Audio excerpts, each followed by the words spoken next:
Hello বন্ধুরা, কেমন আছো সবাই? আশা করি সবাই খুব ভালো আছো। তো আমরাও খুব ভালো আছি। তো দেখো, আমার ছেলে একটা লঙ্কা কাটা মেশিন বানিয়েছে। তো খুবই ইউনিক একটা সুন্দর জিনিস। দেখো, তোমাদের খুব ভালো লাগবে। লঙ্কাটা দেয়া মাত্রই একদম মিহি হয়ে লঙ্কাটা কাটা হয়ে যাবে। দেখো, পুরো একদম ঘন ঘন হয়ে কেটে যাচ্ছে।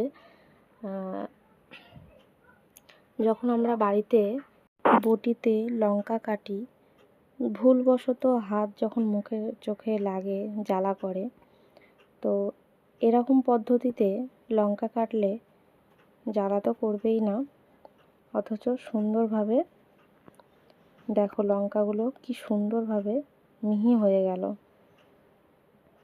দেখো, তোমাদের কেমন লাগলো কমেন্টে সবাই একটু জানাবে।